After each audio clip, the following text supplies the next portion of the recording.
Hey, fellow GNTers, those also like our spirituality with a twist. So we like to do these episodes in little sequences. We like to kind of keep a flow going episode to episode. And the last episode Daniel and I had a chance to record together was really about my breakup with Christianity.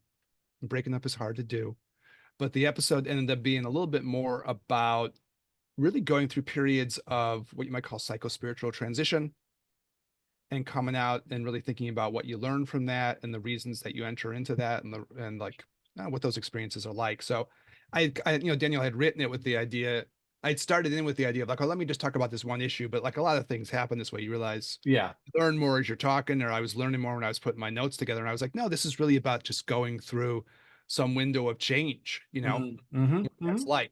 Yeah, I think So we that used got we used the what that, term windows of transition last time. yeah, yeah, I think that's it, right? Mm-hmm. It's funny. I went to a party over the weekend that was really interesting. So, a little Carl Jung synchronicity working in our favor, as it often does. Mm-hmm. But it was a friend who threw a party, and it was like a small group of people. Chicago's been really snowy and cold, so maybe it was going to be a small group anyways. Maybe two people didn't show up, but for the most part, his intention, if we wanted to be there, showed up. Mm. And and then at some point, he wanted to sit down and have everybody talk about some point of transition in their life. And I went, get the fuck out of town. Mm. I wasn't fully prepared for it, but we had just done the episode, so I was prepared. And then it turned out that people were wearing clothes that they thought represented like different times in their life. So I was like, this is amazing. And I heard some stories of people's own sort of periods of transitions and overcoming obstacles, which is one of be our themes of the show for today. Obstacles to be overcome. And so I thought I have at least one I can share that's like a mind blower. I'll share it when we get to the appropriate spot. But I thought, Mm-hmm. well, that's a nice spiritual flow to just do an episode about that and then have in a very weird, I'd never been at a party where anyone did something like that. They just had everybody around in the group and they just said, okay, we're going to go one by one and we're going to tell some period in our life where we transitioned. And I thought, well, this is super interesting. And people went one by one around the group, Mm. like there's like a circle and people were talking. I thought this is kind of amazing. And it was really imposed upon the party by this friend who said, I'm going to like take it to this place. But I thought that's fascinating. So anyways, That's worked out cool. that way. Yeah, it was very cool. Um, so we're going to talk about a thing that clicked in my mind when I was trying to share my own tale, which is this thing from Taoism called the Nine Obstacles. And I realized, I think when we were recording that episode, I realized kind of going into the episode, like, yeah, I was realizing these obstacles and trying to figure out ways of overcoming them for myself in that period of my life. Right. It seemed like a cool thing to just kind of present the Taoist idea of this. But before we do it, we had also promised people that Daniel would share his own story. But when we talked to Mike, Daniel, you were more like, hey, I feel like I already did this. So Yeah. I thought I'd throw the mic out to you just for a second or two, just on that point, right? Yeah. And I don't know if I think it might have been during the recording, but if not, we talked about it afterwards. But I think we more talked about it off camera, so I don't know if people actually okay. heard. So Yeah, I feel like on the episode Not Enough Jesuses, that was where I laid that out pretty clearly, pretty succinctly. I'm actually, I mean, I love all the episodes that we do, really, but there's some that are like maybe nearer and dearer to our heart, and in terms of like our ability to successfully express ourselves, with being concise and clear, right, and giving it enough. It's difficult to put feelings into words, especially deeper parts of our life. And I was, actually very proud of myself for how I brought that up. And it kind of came up a little bit naturally. And the way in which I was able to communicate it. So for me, I didn't feel any more need to adjudicate that. So for those who haven't listened, the episode Not Enough Jesuses is where you could find that. But it's a good episode overall, not just because I gave that story, but it is an interesting one. yeah, I think it was very much like a spontaneous kind of thing for you, the way you like to Hmm. do things. Hmm. And the way it sounded to me, and it was one of those ones where I was like, I appreciated the conversation in the sense like, yeah, I think the exact same kind of a thing, it Hmm. was more like the way you thought about that spiritual figure just transformed for you, right? Yeah, yeah, And Tantra, a lot of times, especially Buddhist Tantra, is about transforming, right? So you yeah. transform the feeling. And I think we're going to maybe try to use that riff of transformation here. Mm. The video of this thing might look kind of funny. It's never happened before, but I muted. And I tried to take a quick sip of water, and it went down the wrong pipe. Ah, so you're talking about this, and I'm like, but like muted. So, anyways, weird But video. if you're only doing audio, you would have no You wouldn't idea. even know that. But the That's video right. is like me going, but Daniel's giving this beautiful explanation. I Yeah, like it's just hacking up a lung in the background. yeah. All right. So my my own little tale on this brought up this idea of these nine obstructions or nine obstacles, I should say. Yeah, no. Um, because again, those seem to be things I was realizing and recognizing. Just to give a little context for those things, they're kind of a Taoist tool. They get referenced kind of in the Taoist world. We have someone in our Chinese medical field, Jeffrey Yuen, and he's just kind of dropped them into lectures just spontaneously at times because he's a Taoist priest as well as a TCM person. So they'll sometimes just pop up at times when Taoists are hanging around. Mm. And again, I was listening to Jeffrey Wen talk at one time, and he just started rattling them off, and I was like, "Those are those nine obstructions." And he was just kind of sharing them spontaneously. And Yeah, Eric, nine obstructions, and just for clarity purposes, nine obstructions in I front should of probably say obstacles. It's translated that way in English, but n- anyway, it doesn't matter. But nine obstacles in front of what? um, blocking people towards in this Taoist book, blocking people towards sort of spiritual improvement, realization, psycho-spiritual development, obstacles to that There was specifically in that book, but probably you could frame it even bigger, like things that'll hold you back in life, probably. okay, okay. Um, Only because it came up on the episode with Dr. Rory Hiltbrand, which is the couple episodes previous to this one when you were on meditation retreat. He said something, and I'm not sure if you've listened to it, and if the audience has, there was a really nice moment towards the end of the episode where we were talking about self-development because he's a Taoist and he's in this lineage and everything else. And he said for him that the idea of like self-development has developed more into an act of devotion. That's what his change has been. And, we're always talking about enlightenment and development of various aspects of ourselves or our beingness.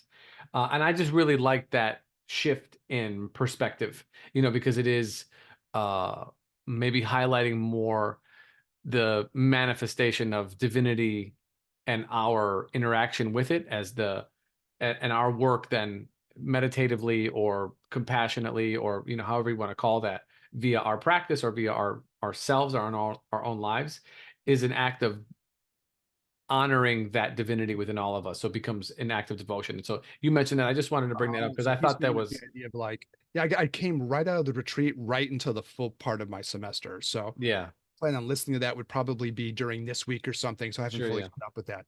yeah, But so he was saying like it's a devotion almost to sort of your own inner Tao or something like that. It's yeah, yeah, partially a self-devotion thing. Yeah. Yeah, I had like some ideas in there, probably like when I was putting, my version of the notes together for this, I had some ideas of talking about that kind of thing. yeah, yeah, So it'll probably pop up here too, like, and nice, we'll see how it all like comes together. yeah, You might have more to say about it, obviously, from what he says, but yeah. yeah, All right, cool.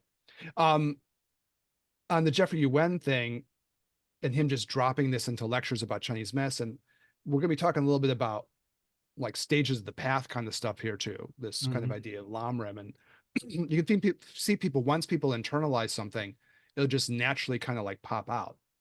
So it might be the case that as we go through these nine obstacles, if they kind of like stick with you, then they'll just start to be part of like who you are, kind of. And that's an interesting stage of things too, right?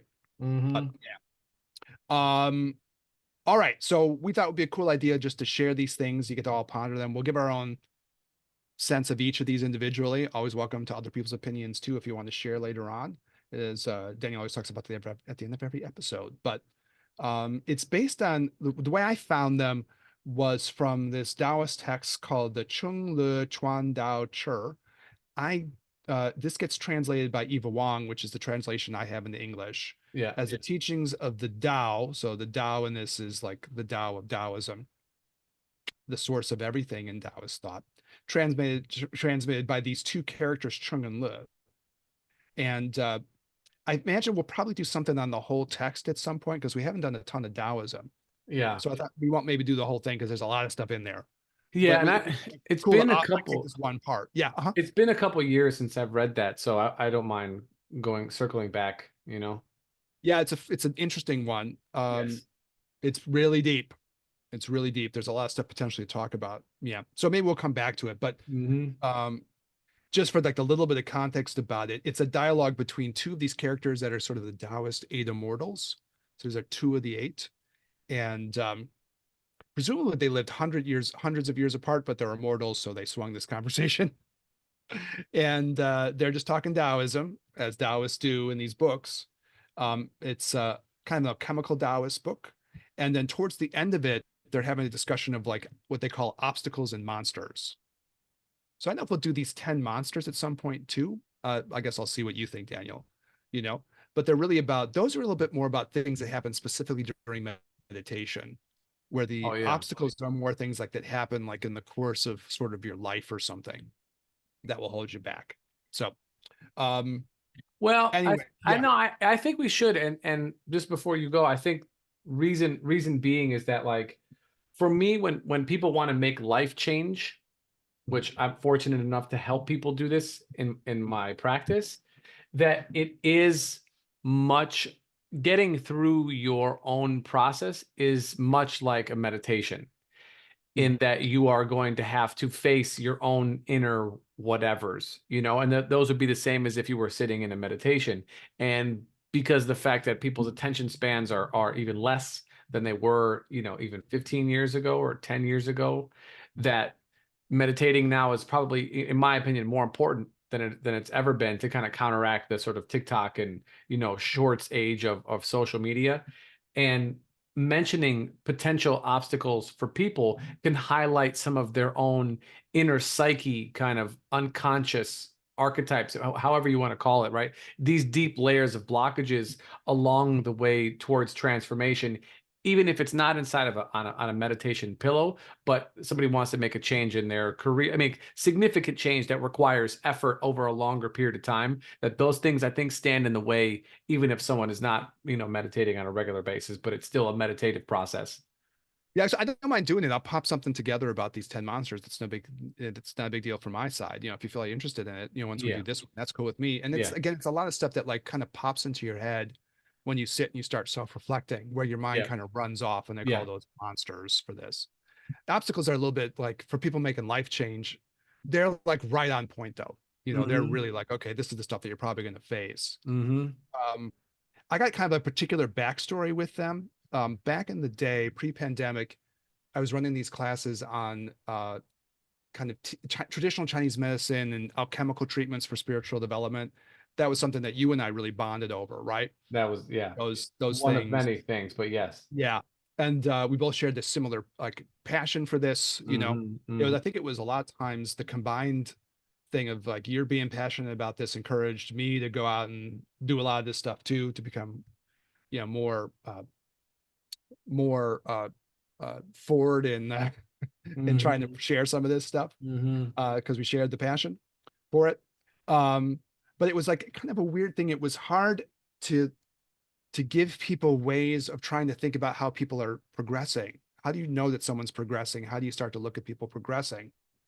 And I wanted to use the Buddhist stuff, the Buddhist tantric stuff, but the stages of the path in Buddhism already kind of assumes that you're in this certain headspace.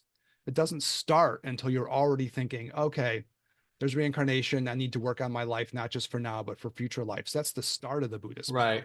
Right. And it wasn't very useful to talk that way because most Americans aren't thinking that way. Correct. Well, yeah, most Yeah, people so in it general. wasn't handy. Yeah. Yeah, that's not in the lexicon of popular conversation.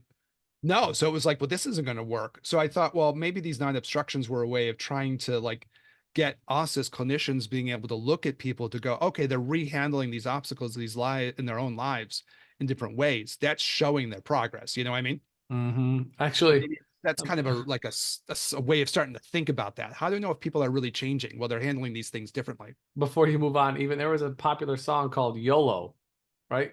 That was some of our episodes called YOLO. Right. I mean, but we were making fun of that, but like that's the conversation. Oh, You know what I'm saying? Like uh, that's the conversation. That's far more popular, you know? oh, you only live once? Oh, that's Right. right. I get where Right. I you're mean, going. that's literally I love the antithetical. reincarnation thing. Yeah. I can imagine Bobby T going, you only live infinity, Right. Yeah, that's infinity right. times. Robert Thurman, Yeah. you only live infinity. YOLI. YOLI. Yeah.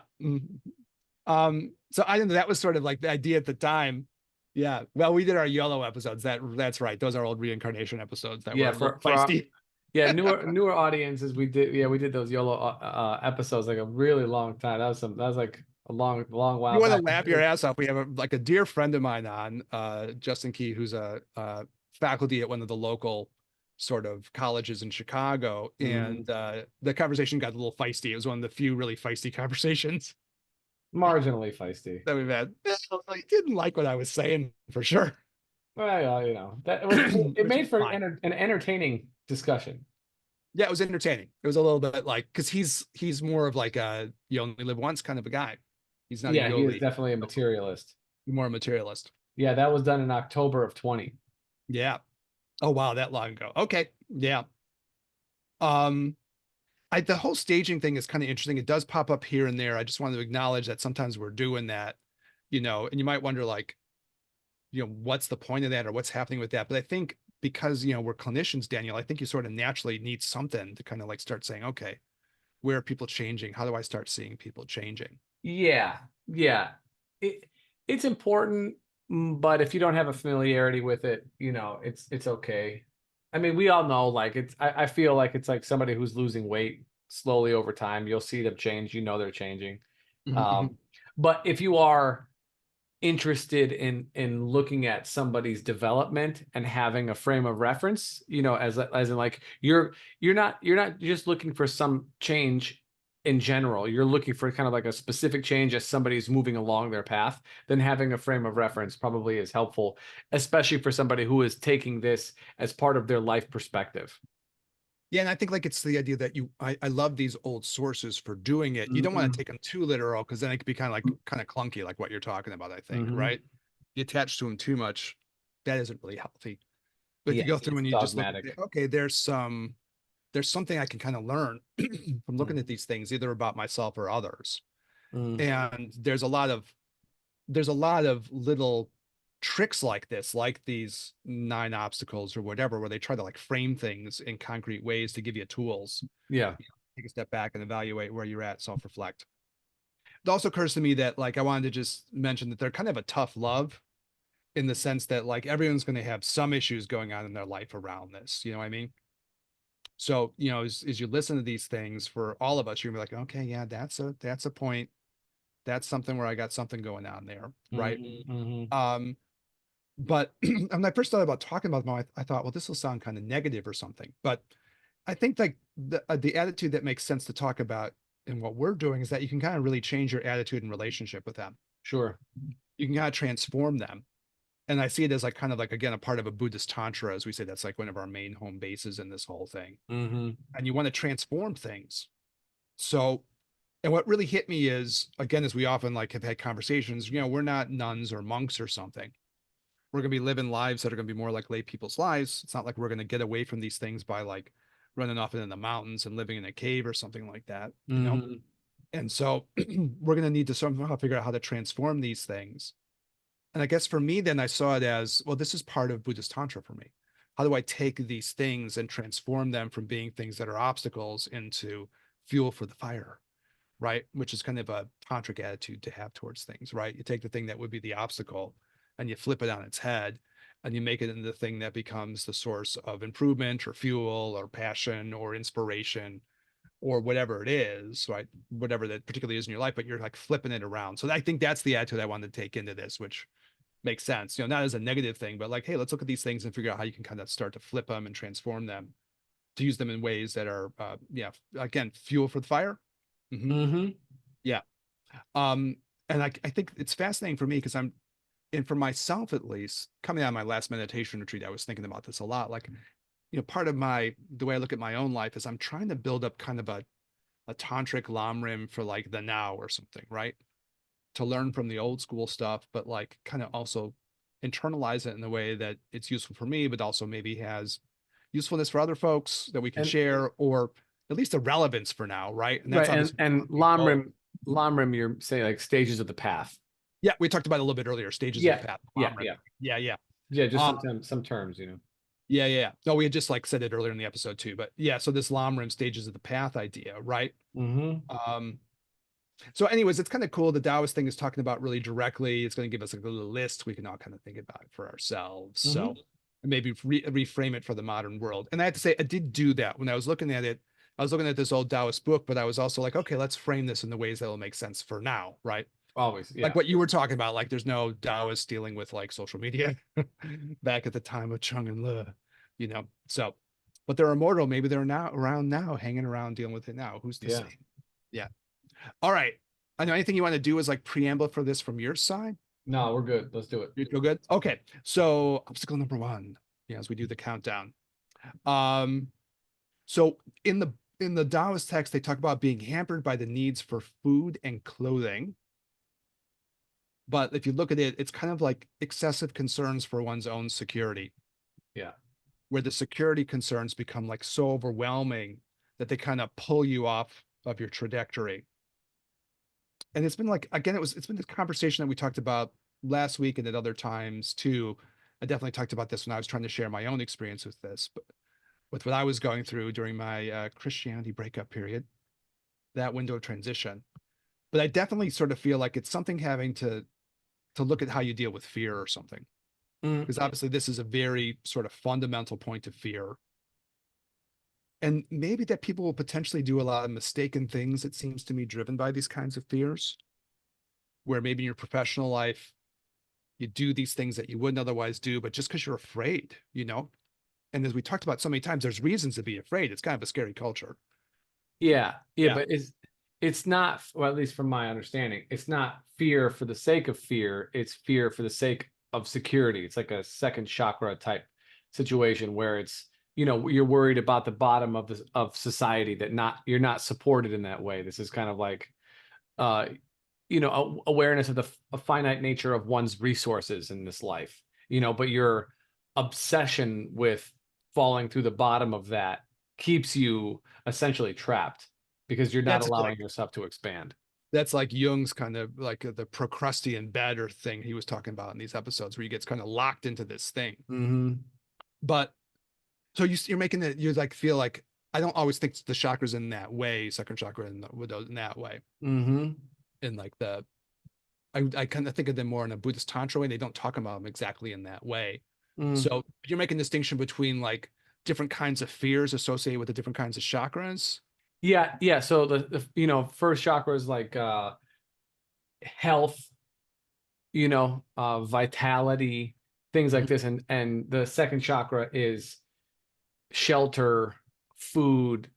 Do you know what I'm saying? Like you're Yeah, sort yeah, of it fits then. Uh-huh. yeah, you're stacking them. And then the third one would be, and we won't go any further than that unless it comes up. The third one would be like the ability to um, generate income or generate resources based on your efforts in order to fund the first two. So in order to make money to have food so that you can feed yourself and your family and maintain your home, and so you can procreate and do all those kinds of things, And Yeah, yeah. what's interesting is that like the second chakra also, in the way that the Vedics, the yogis kind of talk about it from the Indian perspective. Mhm. And not only is it dealing with like one's kind of home and security and things like this, it's also dealing with sexuality, but it also is the beginnings, also playfulness, but it's also the beginnings of creativity. So Yeah, I remember you talking about that in previous episodes too. they'll point to like the caveman drawings in their little caves as like the beginning expressions of this, which I think is kind of a nice thing to put in here, because if you are overly concerned with work or whatever the case is, in order like making money, won't even call it work, let's just call it generating money, and you're stressed out about that, your ability to create is going to be hampered. At least that's what I've noticed in my own professional Uh-huh. experience. Yeah, and patience and things too, right? Mm-hmm, mm-hmm. Yeah, so my sense of this is that there's just this basic fear around security that gets amplified sometimes culturally, certainly in American culture. Oh, you 'Cause mean border security? no, I'm not going there. Okay. I live in Chicago. I have zero concerns for that. When I talk with friends and they care about that shit, I'm like, you're not living in like you're not in Texas. What are you Right. talking about? Okay, whatever. That's a different whatever. But um what the hell you know, like I have friends who worry about that in Chicago. I'm like, dude, we're fine. You know, totally fine. There's no one flowing over from Iowa into like Chicago to You fuck our never shit up. know. I'll take that risk because I don't have this fear. I overcame Get, this obstacle. get out of here, Wisconsinites. Yeah.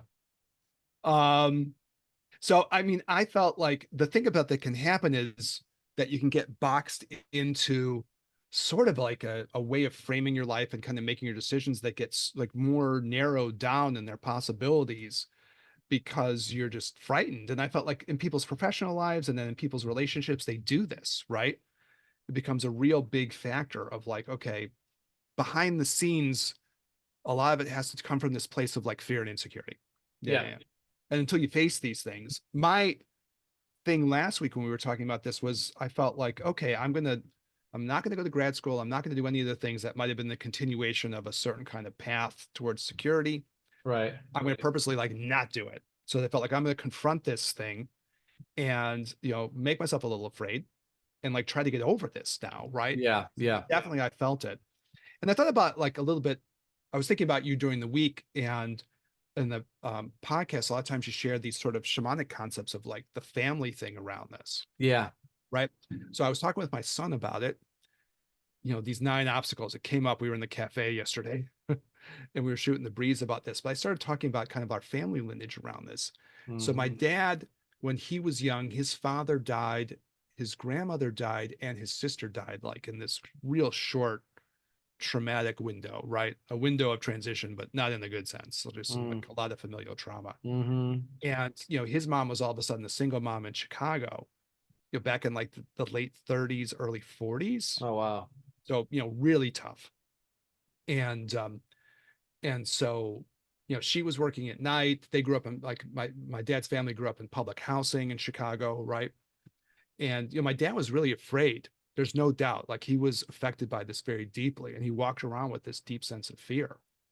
And there was like a real paradox in it because he would be working in corporate America sucks. We'd go out sometimes, when he would come home from work, he'd take me out to dinner with him, right? And we go to there was a place in like where I was, it was called Jack Gibbons Garden. They had lobster, so that was always cool. So I would be cracking the lobster open. My dad was financially secure for sure. I mean, he was like kind of an amazing success story, but that fear was always kind of there. Hmm. On the one hand, he would say, my life is 98% bullshit.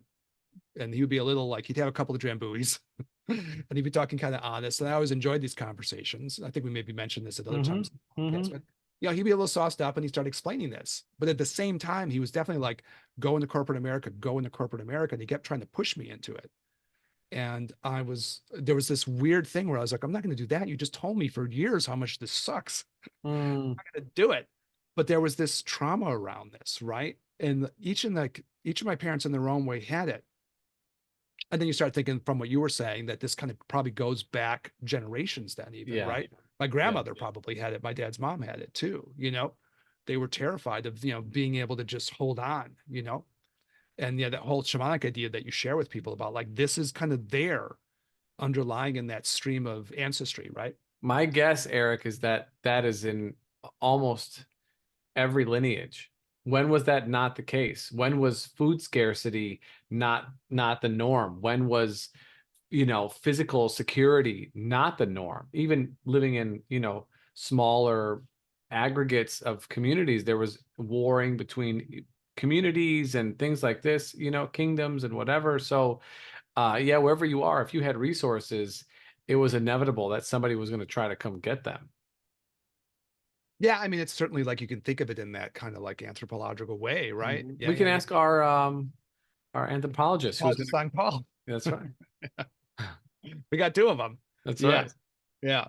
Um, I mean, it's interesting whether that like I'm always kind of curious about the Christopher Ryan version of this, whether it's always like this story of like people wanting to bash each other over the head of their resources, or whether you get to like older things and people lived in their own bands and it wasn't worth them to try to like fuck around with one another. Yeah, I don't know. In some of those situations, it'd be like, well, we got our own resources. And, there was a kind of a weird one. It wasn't something I was thinking about talking about, but in Christopher Ryan's book, he's the guy who wrote Sex at Dawn, Mm, Civilized to Death, and stuff that pops up in our episodes occasionally, though maybe worthwhile doing something specifically on them at some point, right? It's very interesting. And they had a thing where they were trying to get the people when they came from Europe to South America. They were trying to get these people to work harder and to like adopt like European like work ethic things. mm-hmm, And these Amazonian people were like, fuck it, why should I do that? I can eat this stuff off the tree. My life is really easy. I'm not going to do any of this shit you're talking about because my life is simple. And they didn't seem like they were that worried. They were just more like, my life is what it is. I sleep and I need to eat. I get some stuff from nature. I hang out. I do what I'm doing. So, I mean, it was just sort of interesting because he tries to debunk a little bit that idea of like everything was always like a clash to the death, mm, between bands of like, primordial tribes or something. I mean, he's mm-hmm, saying like really, like he's saying like when you look at the reports of a lot of the Europeans trying to get these Amazonian folks to do stuff, they're like, are you crazy? Why should I work my ass off? I don't have to, I work 3 hours a day. I mm, don't need to do what you're doing to survive. My life is mm-hmm, good. So anyways, yeah, I don't know. It's interesting. Um, but it was kind of interesting to share because I don't know. It's interesting whether it was always like that. I don't know from the anthropological, sociological point of view. We get some opinions. mm-hmm, Um, but from the family point of view, I know I was thinking with my son too, in the sense that I got into the University of Chicago, which was kind of a big deal for me. I wasn't like I was sick when I was a teenager. My grades weren't that spectacular then. And so I'm working my way in. And at the time I was going to school, college is so overwhelmingly expensive now. It's ridiculous, right? And so many people are buried under all of this debt, which is another reason to be afraid, right? You're mm-hmm, buried under debt, certainly in America, right? And but at the time that I got in, it wasn't that much money. To go to the University of Chicago cost you like 10 to 15K a year. It was nothing. You know what I mean? mm, You get your whole degree. And I only needed to go for like another year and a half or something. It wasn't much money at all. And my dad had like a six-figure income at the time. So I would pay for some, he would pay for some. It was simple. But my parents were so afraid about money. I remember this conversation I was just sharing with my son yesterday, where my mom came up. I was doing some calculus, something mathematical shit I was studying, and I'd gone to a junior college and I was going to transfer over. And my mom came up and she was like, we can't afford to do it. And I looked at her like, what are you talking about? And she's like, you can't go. We don't have the money. And we had this long conversation. And then she started crying and they just were terrified about money. And I just remembered that incident. And I was like, yeah, they really carried this deep fear. well, they Even to lived the through, points of like, it wasn't a rational fear. We could definitely swing it. I could they borrow lived a little through bit. They could pay. They were, you know, they lived through the depression though. my grandparents did, not my parents. Well, your parents did not. Mm-mm. When were your parents Coming of born? age, they were coming of age in the 1950s and 60s. So Okay, they weren't like, they weren't living for the worst economic times. Now, maybe they were traumatized through their parents. sure. When were they That we born? talked about. When was My your? dad's born in 1937, my mom in 1940. So through the parents, maybe it's an ancestral feeling, right? Yeah, You're talking about. But I mean, it yeah. didn't make any sense. And I was like sharing with my son, just going like, yeah, there's something in that. But I think maybe that's part of the reason. Maybe I wasn't thinking about this even though I was writing these notes, but maybe that's a motivation for a lot of us too, to just like nip these things now. So Well, like that's a the you took the ancestral thought right line out of gets my head. clipped. Yeah. That's it. We're it was somebody I read in a quote somewhere like enlightenment is less about becoming and more about forgetting. Forgetting things that we have inherited. You know what I'm saying? Yeah. I mean, it definitely speaks to your shamanic point of view. When I really stopped back and looked at it, I thought, yeah, these people were financially traumatized, I you mean, I know? think isn't that's almost in it's almost inherent even in the word freedom, right? Is that like you become free to choose Yeah, and yeah, yeah.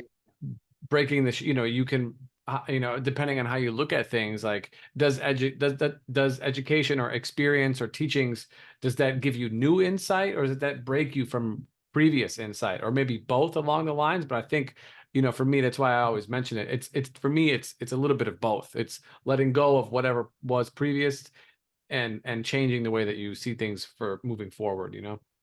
Well, certainly as they're doing a Taoist thing, a lot of times the Taoists will like frame things as like a forgetting for sure, Mm-hmm. right? Like jettisoning stuff off, right? Mm. As much as learning anything new, right? So I know for me in the end with this obstacle, like when I really kind of like tried to do like a little deep dive in myself about it, I was like, well, the only way I can really think about this is something to share, for my own experience with this. I think you just have to like face these fears at some point, Right. really look at them.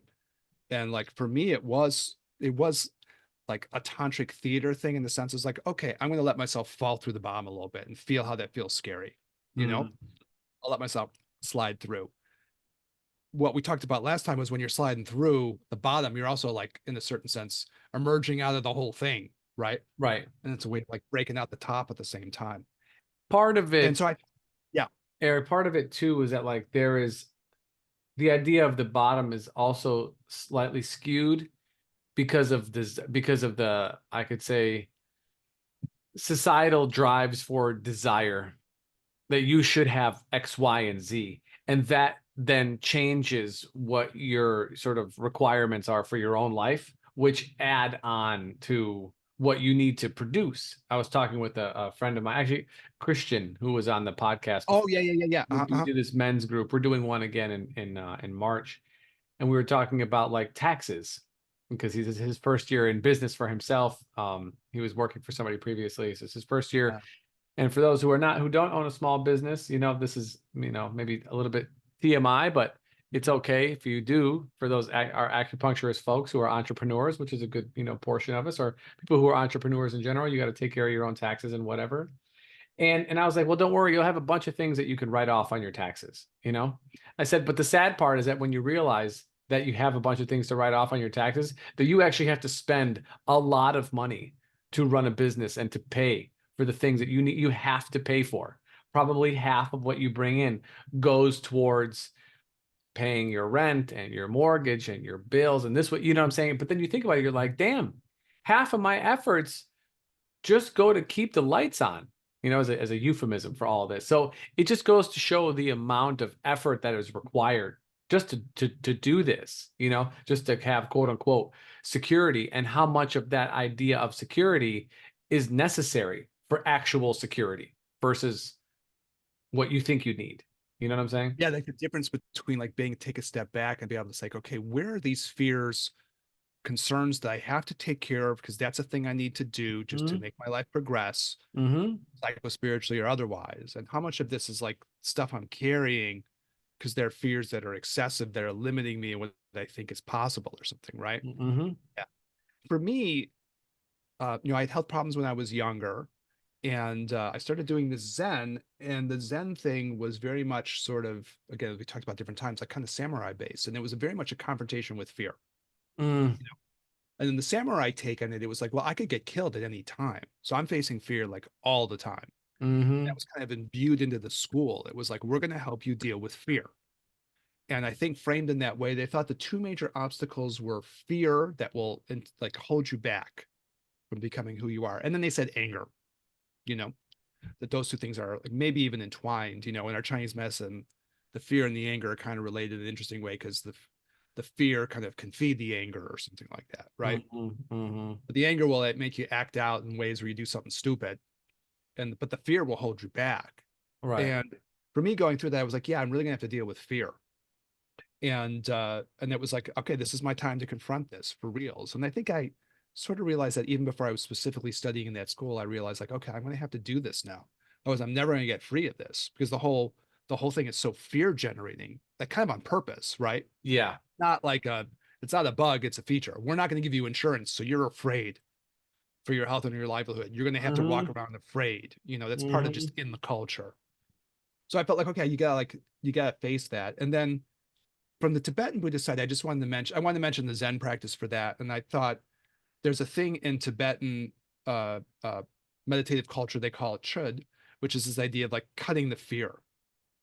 And it's like specifically like go and like deal with fear. You have to deal with fear. Like it's a strong thing. It comes actually Mm. from a female yogini, Machik Labdra.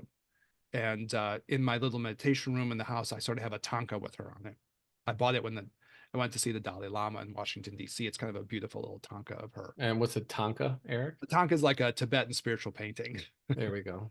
So it shows like the iconography of like the Buddhist deities, or it could be just like an individual practitioner like her, you know. Mm-hmm. I feel like a special bond with Machi Labdrum because when I first got the introduction to her practices with Lama Glenn H. Mullen, one of our beloved teachers, I felt like a real bond, So I've always felt a soft spot for this. And she really talks about dealing with fear. Mm. And the practice in like a traditional context would be you'd go to places that were scary at night. Like you might be doing your meditation like in a graveyard in the middle of Mm. the Yeah, yeah, night, yeah, yeah, yeah. to go and Yeah. confront the Yeah. fear, Yeah. or go to a place that's kind of scary and confront the fear of it so you get over this. Mm-hmm. And it's interesting in the practice too. It's sort of one of the things they ask you to visualize is like your own spirit leaving your body and then like chopping the body up and like breaking that connection of even that primal fear about your own body or something, right? Mm. It's an interesting practice because they recommend it for people who are doctors too. As they say, the more you do it, you psychospiritually develop the idea to go into places where people are sick and you're less vulnerable and stuff. So it's a really cool thing Mm. that speaks to anybody. Reach out for sure. We can give you some ideas where you can get more about that. But she's just a great yogini in the Tibetan tradition, and it's like really direct for fear. And I think I needed it in the sense that I had a lot of these fears. Mm-hmm. And I was talking with Ryan Davenport about this again, our anthropologist person on retainer on call for no money. But Free. the idea that he's going to come on the episode, he's going to come on and talk about this because we were both sick when we were young, and I don't want to ruin his story. He'll tell it, but he was really ill, and when he decided he wanted to be an anthropologist, people were like, "You can't leave the country. You'll never be able to leave the country. Your health is too vulnerable. You can't do it." And we've had pretty powerful conversations about this where he was like, "Okay, fuck it, I'm going," and like he was at this party over the weekend and like he wore this shirt he wore that he bought in Bolivia because he was like, I'm going to the mountains. And if I have to face my fear, if I get sick, now I'll save the rest of the story for him to tell. But I was Mm-hmm. like, it was very powerful.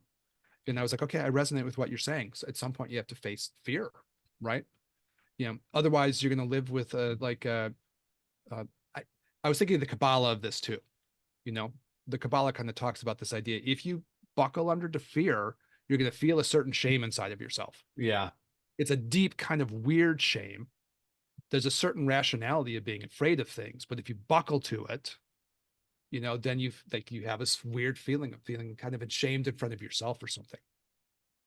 But anyways, I know it's a deep subject matter. It's the one I wanted to kind of go through some of the spiritual tools around it because it's such an core one. I mean, this primal fear, Yeah, right? I feel like if in the moments of in the moments of deep fear, if most people are going to survive them, you know, but that if you don't rise up to where you think you can, then there's a shame that you didn't do it in the moment, that you kind of know better now.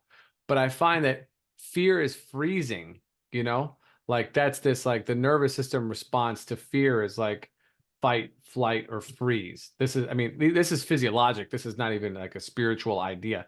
This It's so interesting happens. when you're talking about that because you're interested in the 5 phases with this, and that's the water phase, right? Yes. It's cold, it freezes you, and fear Mm. freezes you. So, like you're talking about before in the water phase, it's wintertime, it's fear, and you freeze, right? Mm-hmm. Mm-hmm. Yeah. And so there's this physiological response that brings that about. And if, after the moment has passed, you can look back and probably with regret, I guess is what I'm saying, is that you look back and there's this shame that you should have known better. Or if it comes again, you'll do this next time. But in between those two times, it doesn't happen. And it doesn't happen super often. So you walk around with this feeling like, shit, I should have did better. And then unfortunately, the next time it happens, the same thing happens because there's not a whole lot that you can do. And I think one of the things for me, because I relate this really deeply to a couple medicine experiences, because I find that to be the times at which I face this head on, which is why it's difficult for me to go. And I'm just being honest now, like I it's imagine you difficult. mean like the ayahuasca aspect of this. Yeah, yeah, yeah. Yeah, yeah. Even so, anything that can turn off your defense mechanism. So if you Oh, take gotcha. enough, even if you take enough marijuana, people have anxiety. Well, what's anxiety? Anxiety is fear. Mhm. Amongst other things, it's based around fear. You're trying to like not get in the deep water. So you're tiptoeing on the surface. If you just keep yourself busy enough, it's going to pass, except it doesn't, you know? And for me, what I have found, and I'll want to hear what you think, because this is like even important for myself as we're getting ready to go lead our retreat to Mexico. And I think this episode will probably be on while we're down there, Mhm. is that like that fear in my from my experience um comes often from a lack of deep faith. And Mm. so when you're talking about like, doing the meditation where you're seeing yourself above your body and then like leaving it, chopping it up and going, yeah, that is not who you are. That's who you are now, but that is not actually who you are. I don't know that people believe that.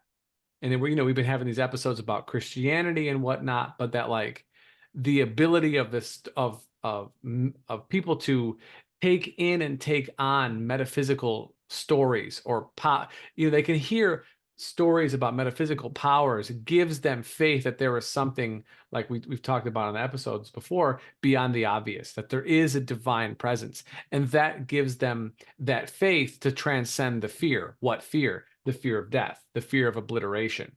Do you know what I'm saying? And so Yeah. that like in the mini version, in the micro hologram, fear in these deep ways is the fear of that ultimately. And this comes from, my teacher Andre, who will say like people who are experiencing difficult time doing yoga poses or something like that. Yes, their fear of injuring themselves in a yoga class is a legitimate one. Sure, you could break your nose or hurt your wrist, but really, what are you scared of? You're scared of dying. You're scared that that injury is going to progress further and you're going to be bedridden and that's going to be the end of it for you. You know what I'm saying? All from this yoga class or whatever the case is. But realistically, your attachment to your physical being and having the deep knowledge that that physical being has a time limit on it is what you're afraid of. But what are you afraid of? You're not really afraid of losing that being. You're afraid of losing the thing that you think is what makes you alive, is what makes you you, and of the fear of losing the sort of micro version of yourself that we're completely identified with. Do you know what I'm saying? And because of the lack of faith that that is not going to extend beyond just this lifetime is what you're afraid of. And so those two things sit on polar opposites of the spectrum of experience for this, but in reality, they're inherently they're so close together. You just have to like, however it is, let one thing go or accept that that's there. I don't know. I want to hear what you think, but that's Yeah, been no, it's something that really, I've experienced. yeah, I know. Like, I get what you mean. Like, I think in the Zen attitude towards it, the way it was like, yeah, ultimately it boils down to some kind of fear of your own mortality or something, right? Mm-hmm.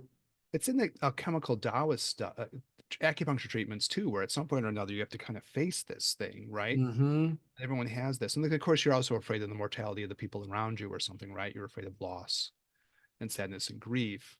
Um, and I guess what you're saying, which is, like the deep idea is that if you really think that if you're really, if you're in a cultural situation where you're raised really to think that your body is all that you are, which is probably the dominant point of view underneath Mm-hmm. the surface, Mm-hmm.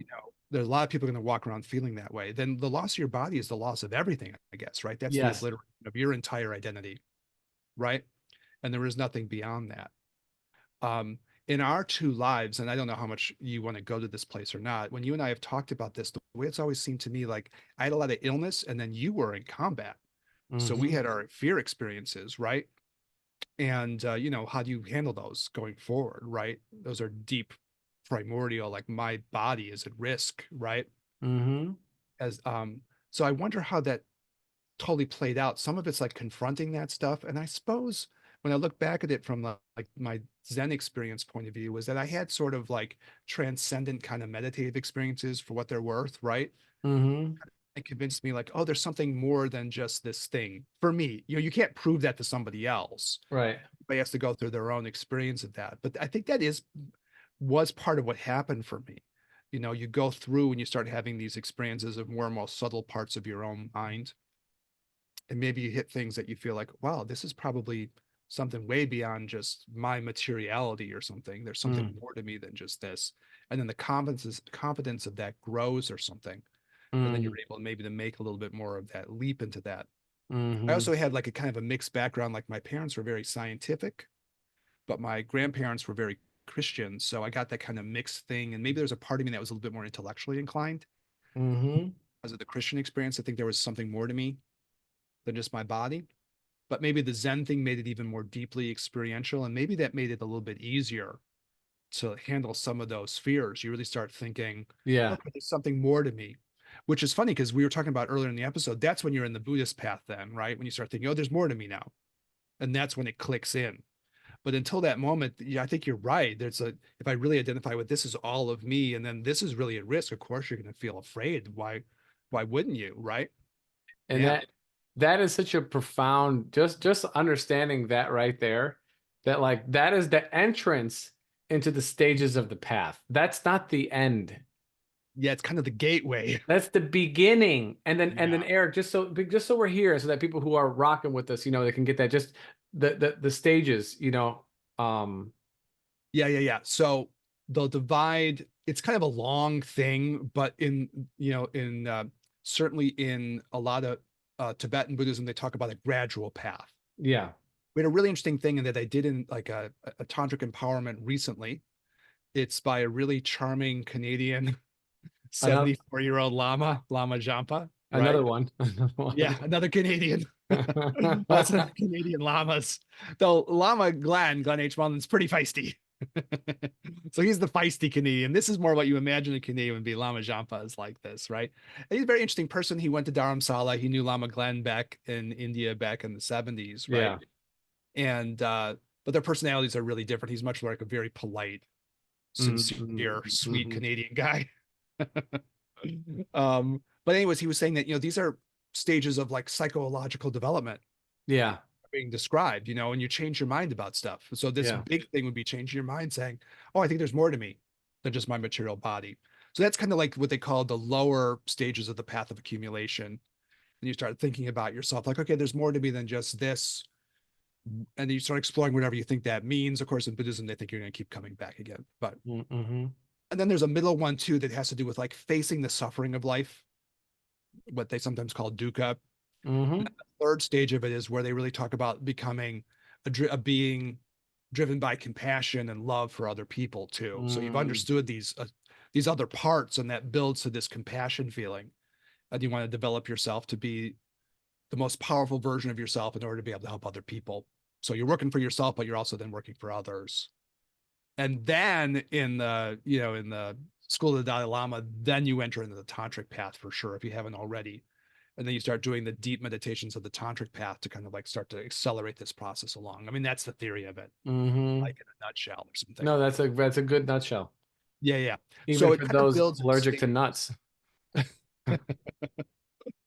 Yeah, just like dump the shells, dump the nuts, take the idea. It's funny because on my retreat, it's so funny that this is coming up because in the retreat, I was really making myself do this. I was making sure to review all of this in every session. Mm, And there was a power to it. I mean, they give the advice. Was I always following that advice? No, you do your but best. yeah, you do what you can do.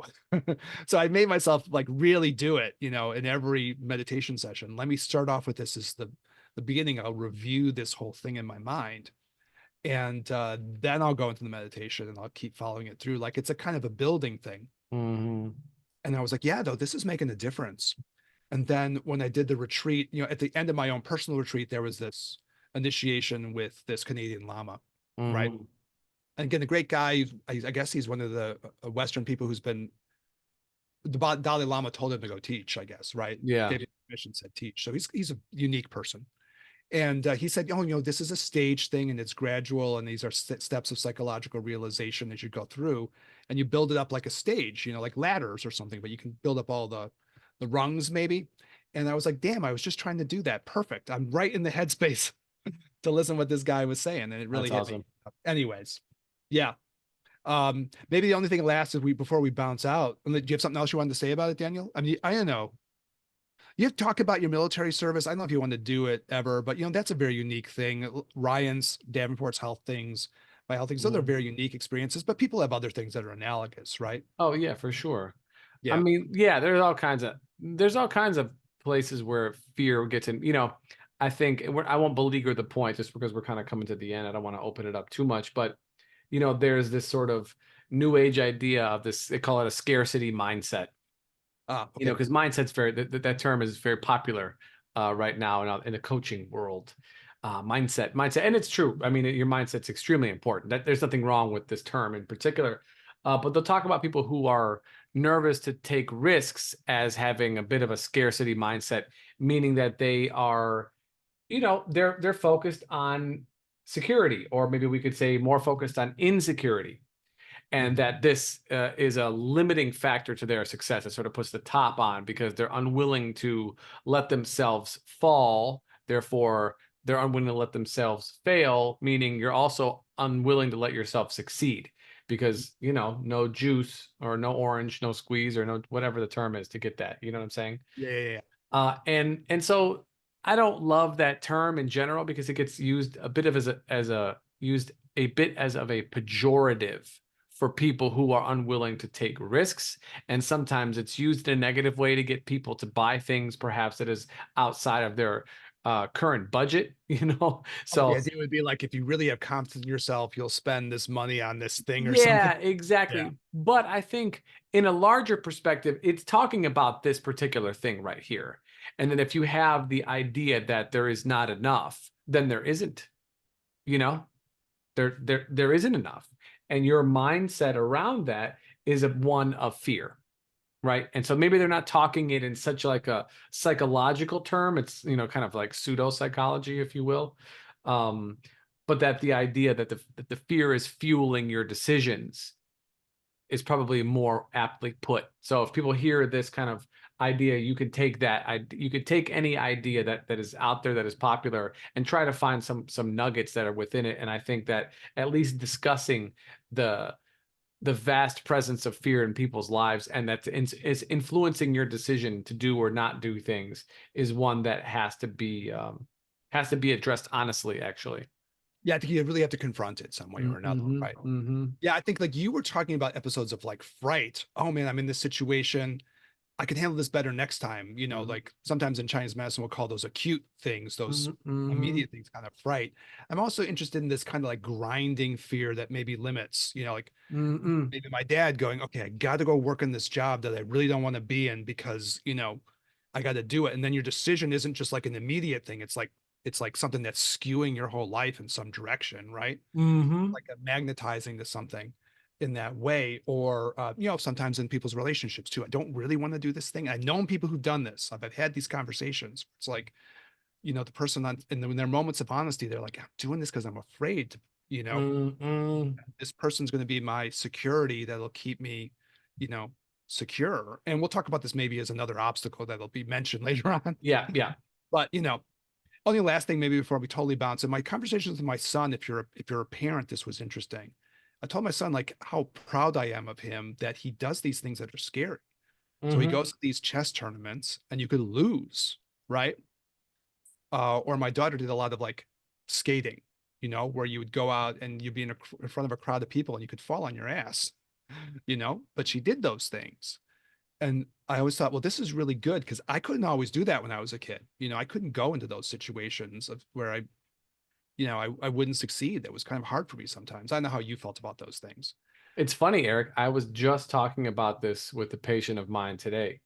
Oh yeah. She's a composer. She's a, scholastically trained, I mean, she's a professional pianist. She has a piece she composed that will be played at Carnegie Hall in like 2 months from now. Oh, that's fantastic. Wow. Yeah, Okay. no, legitimate, The heart scores for movies and things like this, but she has terrible stage fright. Mm. Terrible state. So we were talking a little bit about this today because she's going to be traveling out there and, helping them put the pieces together and talking with the composer is super cool. Like I've never Yeah, met that's fantastic. Yeah, yeah, yeah, yeah. And so, and, she's like, I have terrible stage fright. She's like, I'm back there. And so we talked about the fear actually. And we talked about what it manifested for us. And for her, it was the fear of people being disappointed that she was worried about them worrying about her. Oh, weird. Okay, Right. so it's That like but that's her thing. And so that's an earth Their element. anxiety about her anxiety is the thing that throws her or something. Yeah, that like, and I said, I feel like this might be a male and female dynamic because mine is different. I'll say mine in a minute, but I was like, you're worried about them being worried. So you're worried about worry, which means you're a worrier. You know what I'm saying? And that this Yeah. pressure, the pressure that is this fear, the fear that is creating this pressure is pushing you back into the Just, place of discomfort, of just to worry. get it. So she's playing the piano and like she knows that people in the audience are afraid that she's going to make a mistake and she feels No, no, no, no. that somehow. That they would feel not compassion for her, but they would see that maybe she's nervous, and they would feel Oh, I see. And they'd em feel mean that. Mhm. empathetic for her, and therefore they'd be like, well, they wouldn't be seeing her, and I couldn't say any further than that, but That's I could say, complicated. That's really yeah, complicated. Mhm. yeah, but Yeah. it's in that way, you know. And Mhm. so I thought that was a very deep thing, but again, that's fear driven, and I said for me, well, my ability to deal with this kind of difficulty playing in front of people, whatever instrument I'm playing or for whatever venue, because I've definitely played by myself for like a belly dancer, or I've played in some other smaller venues or whatever. That I don't want people to be mad at me because I was nervous and made mistakes. Like I paid this money to hear this man and he made mistakes. That's give my money back. You know what I'm saying? They're pissed off. But what does that fear do for me? It pushes me towards this like the place of anger or the place of resentment, you know? Oh, And so okay. that's the response in that way. So I think I'm mentioning these because I think everyone's going to have a slightly different manifestation once it works its way through the generating or the controlling cycle on the five elements, you know. But it's a real thing that should be dealt with. And to your point, these are smaller obstacles. These are moments of fright, like you mentioned, but they give you a glimpse into how you're going to react in a deeper place of fear, even if it's a grinding kind of a thing, or if it's a, life Yeah. change kind of a thing, that will show you, that will show you what's underlying for you. That's what I felt for my son. I was basically going, okay, when you're a kid, to get up in front of that stage in front of the other people in the class that you might screw up, in the school play or whatever, that can be just as terrifying for you as a kid as the kind of stuff that you go through as an adult. That Yeah. emotion in that moment is just as real for that kid. Mm-hmm. And in watching my son, like a lot of times he'll just like roll up in the shit. Like he'll just be like, okay, where do I have to go? What do I got to do? And he'll just do it. And I'm like, Mm-hmm. damn, that's great. And I was talking to him like, that's a rehearsal for how you handle Yeah. almost what you were talking about, that physiological feeling of fear in that Yeah. moment, right? That Yeah. can really throw you. Yeah. So he did like he won like the speech contest for his grade or something. We got the recording. I'll see if he's okay with me putting it up on Instagram or something. It's pretty cool. But he just got up and he was like, okay, fuck it. I'm gonna do my thing. And he Mm-hmm. did it. And I was like, that's great. And it comes from the chess thing for him too. Mm. He rolls up and he plays these adults. And it could be damaging to your ego, right? You lose, right? And you feel bad about yourself. But he does it. He keeps doing it. Because he's got faith in his ability. Yeah, I think it's that. But even when he loses, that's true. But even when he loses, I thought like, okay, like he's learned how to handle that emotion, in the Mm. moment. It's Right. hard to do that, right? That in the heat of the moment thing. If we take a meta approach though, Eric, his chess life in that moment has Mhm. been lost because he lost the game. But Yeah, that's he knows that's not his actual life. but in the moment, it feels like it's devastating. You know what I mean? But you get my analogy, right? Yeah, it's very similar, right? Like for Right. I'm him, his just chess life is his life. right, but that's what I'm saying, Yeah, right? That yeah, that that that's right. allows that That's right. allows him to practice the reincarnation, if you will. He knows there'll be another one, you know? Well, that like thing where you really want to be good at something. He wants to be good at this chess so badly. Yeah. You know what I mean? Like if he's good, he'd like to be like Magnus Carlsen. Like, he'd love to be that, and the odds are not going to be in his favor on that. And so like his identity is hanging, like what you were talking about. This is Mm. his identity, Yeah. right? Yeah. And so he's throwing his identity out there like all the time to have it like potentially get treated like a pinata and get smacked around, which could really damage your ego, but he does it. And I'm Yeah. like, bro, that's one of the things I respect most about you. Like I Hmm. tell him that, like, I want even more of what you got in me Mm, as an adult. I want what you got, even more mhm. so, right? I respect it. Real quick before we bounce, Lama Glenn did this weird thing where he made me bring my guitar to a couple of the retreats and he I made me remember. play. I And I was remember. like, dude, I want to fucking play. And he was like, you got to. And he just like said, he just assumed it. And I was like, Yeah. this bastard's going to make me play this shit. And like, I can play. I don't play as often in front of like crowds of people. And I was like, okay, I understand what he's doing. He knows I'm a little reluctant to do it. And he's going to make me do it. And it And went fine, you know. I mean, it of was a good course. experience. I was like, okay, cool, you know. So he made me play in front of these people, you know. And our audience doesn't know, but what we what we talked about before we started recording and who we talked about it with was about confronting fear.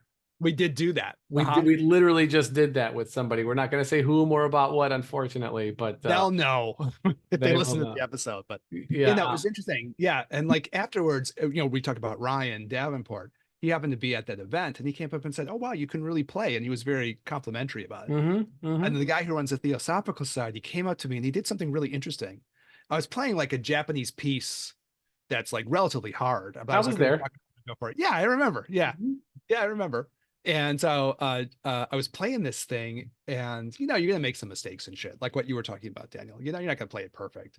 And the guy from the Theosophical Society came up and said, "Well, you know, listen, you played that, you played that great. That was good, you know."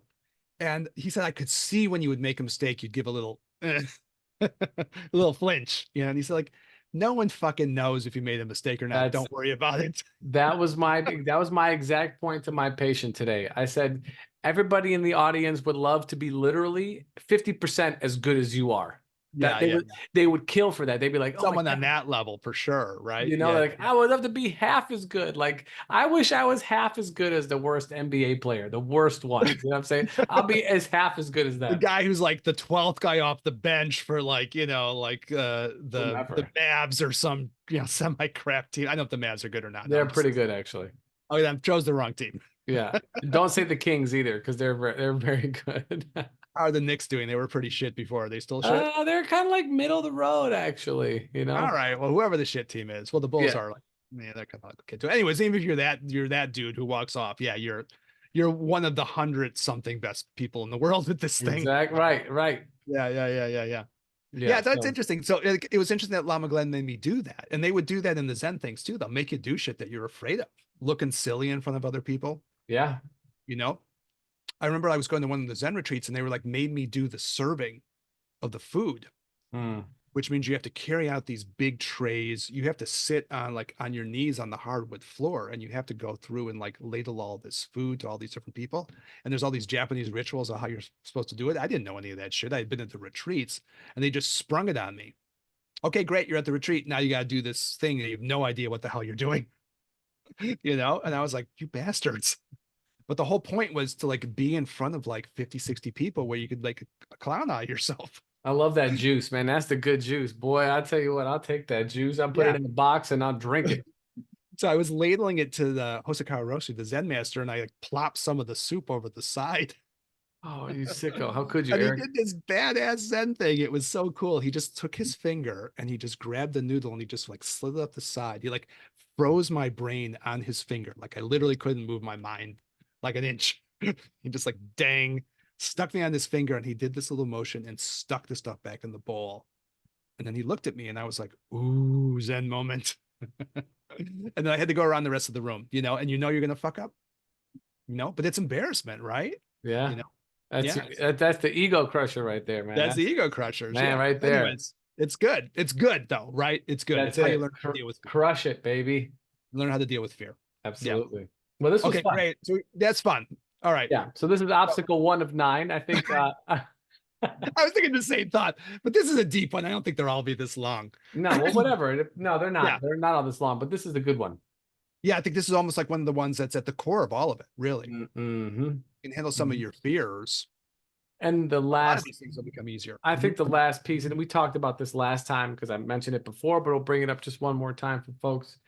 The sort of five elemental approach to the body is that the body has its own kind of spirit associated with it, which is associated with the metal element, which is in charge of like respiration and expiration and taking in and letting go and all this, but it's inherently related to the soma. It's inherently related to the physical body, and it has an awareness to it that its time is limited.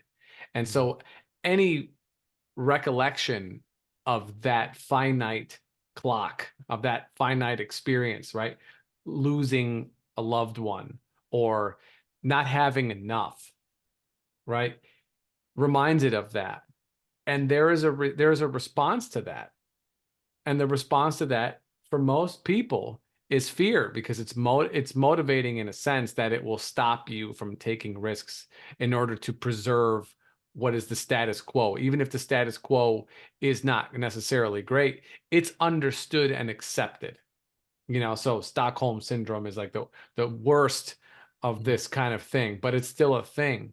And so for people to approach different situations that allow them to be open, vulnerable for embarrassment, you know is really important. Is really important, I think, in shaking the paradigm that like you are bound to failure if you try, and you're not bound to failure if you try. I mean, You're really not. in the moment, that fear of embarrassment can be just as big as other fears, and you're rehearsing yourself. How do I handle this fear? Right? The The fear. system producing it in the moment, right? Mm-hmm. Yeah. You're talking about this thing called the PO, Yeah. right? And sometimes it's talked about associated with the metal element, and a lot most of the time, but it's also sometimes associated with like the kidney, Yeah. right? And your physical body, and Mm-hmm. that fear you were talking about earlier, Daniel, just the fear of my losing my physical body, how Mm-hmm. terrifying that is, right? Mm-hmm. Yeah. I often joke that I can shorten up all of my treatments with my patients by telling them there's more to you than they think there is, and it's all going to be okay. Yeah, that might be it, right? That's it. We're done. You can pay on the way out. Bye. Like Put one needle in and just say that. that's it. But you say it with conviction, people believe it. Yeah, yeah, yeah. So, That's and good. one last piece, little tidbit that I have floating in my brain from this is from like junior college communications class. The same part of the brain that stores fear or response to physical pain is the same part of the brain that is has fear for public speaking. So Mm. someone's fear of public speaking is equivalent to the fear of them being beaten, Yeah, yeah, yeah. which goes to show the depth, of Yeah, it really does. our ego's ability to manifest itself. you know Yeah. And the power of like rehearsing against those fears then, right? Mm-hmm. Yeah. Mhm. That's why that juice. I love it, man, because it's challenging. It really is very challenging. And for single people, and I think this is, at least I can only speak from a straight man's, viewpoint. But talking to people who you find attractive, Oh, that yeah. big opportunities to be embarrassed in that. Someone could, roll their eyes. It could crush your whole sense of who you You are. crush your whole sense of who you are. Fortunately, that never happened to me. So I don't know what that. Now, you talked about in previous episodes, you developed a whole persona about how to handle that, which is a lot of I times what did. Yeah. Yeah. I yeah, totally did. I had deal to with because, those you fears gotta, because you have to face those you fears, gotta right? face those fears. Not everybody's gonna feel your style or whatever, or, but it definitely makes you more, it gives you that faith. It gives you that knowing that you're gonna, be here to do it again another time. Yeah. All right. This is a great episode on this. Thanks, Yeah. Dan, for sharing No, everything. no. Yeah. Thanks for bringing it up. Thanks for doing it. Yeah. Uh, and thanks to the Taoists who showed us the 9 obstacles. The first one of The nine. number one of 9. There won't be 9 episodes on it, but this one was an important one. Yeah, yeah, yeah. Mhm. Yeah. Well, Eric, as always, my friend, thank you so much for the conversation.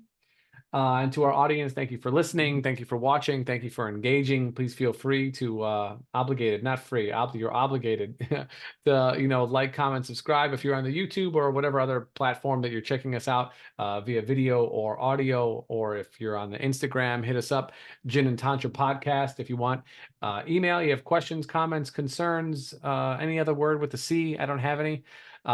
Gin and Tantra at gmail.com. For Eric, this is Daniel. We do appreciate everybody's input and love, and we give it right back to you. Take care. Peace.